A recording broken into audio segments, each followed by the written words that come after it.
On the air, Donald Trump is embracing depictions of political violence while he thumbs his nose at the justice system. On Friday, Trump posted on social media a video depicting an effigy of President Biden bound and restrained in the back of a pickup truck.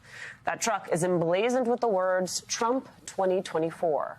We are choosing not to show you that video." At the same time, Donald Trump is attacking the judge in his criminal hush money case. 𝑻𝑹𝑼𝑴𝑷 and his daughter have been repeatedly called out by name by Trump since the judge imposed a gag order on the former president. Trump's legal team is now defending his attacks in court, even arguing that the judge's daughter is not and should not be part of that gag order. This, I will remind you, is the presumptive Republican presidential nominee and a former commander-in-chief. Joining us now, political strategist Lucy Caldwell. She served as campaign manager for Joe Walsh's 2020 presidential campaign. Good morning, Lucy. Good morning, Lucy. Good morning. So, Lucy, what are we to make of this latest program by Donald Trump to sort of bring his vile behavior again into the court system, but this time threatening a judge's daughter? His lawyers making the claim, oh, well, that's no problem.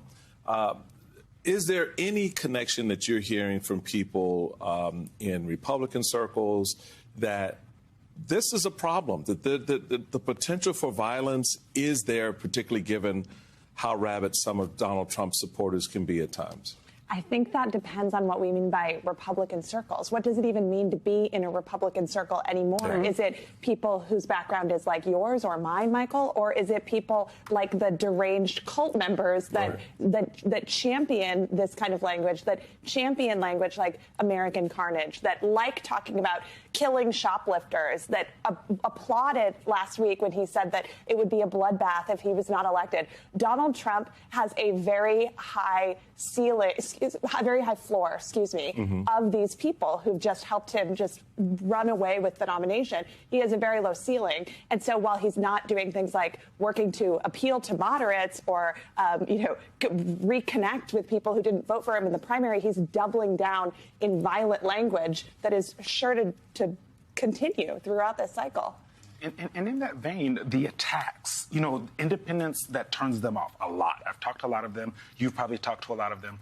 How concerned are folks down ballot about how what he's doing at the top, these kind of attacks are going to impact how independents show up for them in congressional races, in state races even? Especially because he's taken all their cash, spending it on his own legal bills. Taken all their cash or prevented them from getting any cash to begin with, because the RNC and the Republican powers that be have stopped, have just ceded the responsibility of helping candidates down ballot. Laura Trump herself has said that that's really not a priority, right? They're singularly focused on electing Donald Trump and, as you say, paying his legal bills.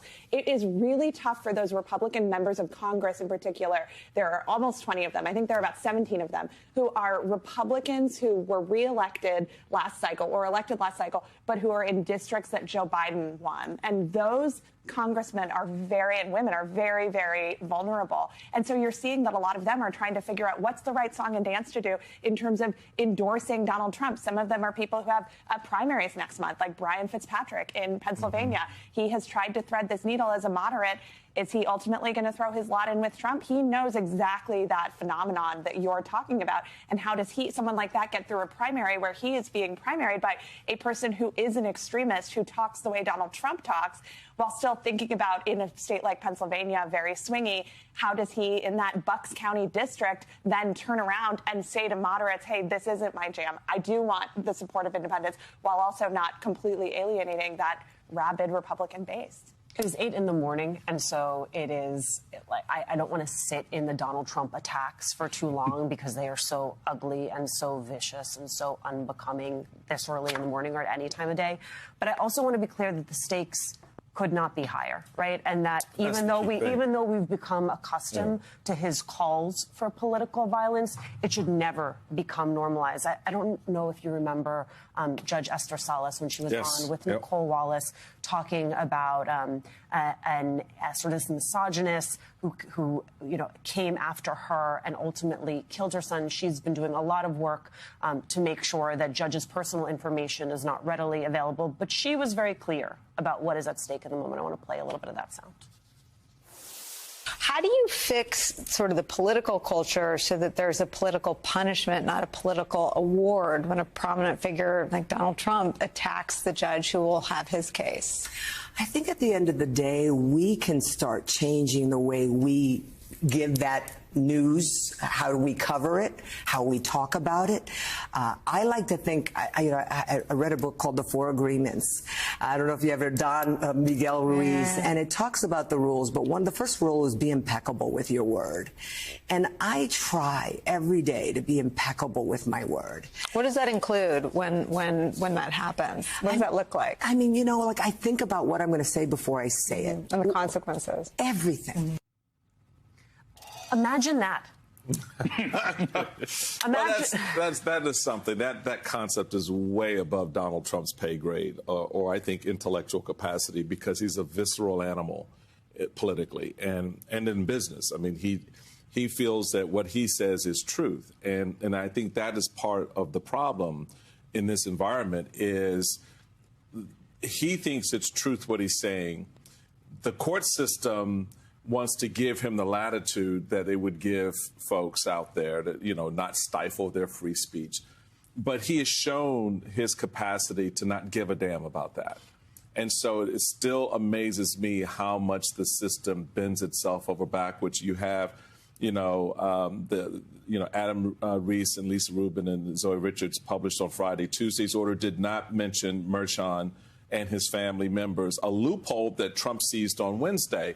So you're sitting there going, don't you know who's sitting in front of you? If you give him a loophole, he will exploit it. Make it very clear. I mean, how many times before we got to this moment did the judge not see that Donald Trump is a bad actor in this space? Yeah. Lucy? I mean, I don't get it at all. I'm confused about how the system still does not respond to the thing in front of it. Yeah, and I think that the other thing that we're seeing that is really frightening is that you can see how you say, 8 in the morning, whether it's 8 in the morning, 8 at night, whenever. It's very disturbing, but we are once again getting into this moment where we're normalizing the kind of language that he uses. And I think in recent weeks, as he's doubled down on some of this language, you actually see the way in which other people around him are creating a permission structure. And they're saying things like, well, he doesn't really mean that. Yep. He doesn't mean that. And so while you're right that he is a visceral guy and reactive, I think he is actually extremely intentional in his language. He knows exactly what he's saying. And we do this thing where I think even people who don't condone this language at all, we almost have a tendency to let him off the hook because the volume of the attacks and the volume of the violent language is so massive. We think surely a person who's sane wouldn't be talking that way. He must not mean that. He must just not be careful. I think not only does he mean it, but obviously we should want a person who is a presumptive nominee for the presidency of one of the two major parties to be circumspect and careful with what they say, and not a person who is fomenting rage. I mean, for nearly a decade, we've all kind of been trying to translate what Donald Trump is saying, trying to understand, okay, he's saying this thing, maybe he means something else. And I think what Donald Trump has showed us again and again and again is that he means what he says. He's doing it on purpose. He knows like you said, the loopholes, where to go so that he doesn't get in as much trouble as possible. He's pushing the limits of every single aspect of the country, legal, cultural, political, and the inability for the Republican Party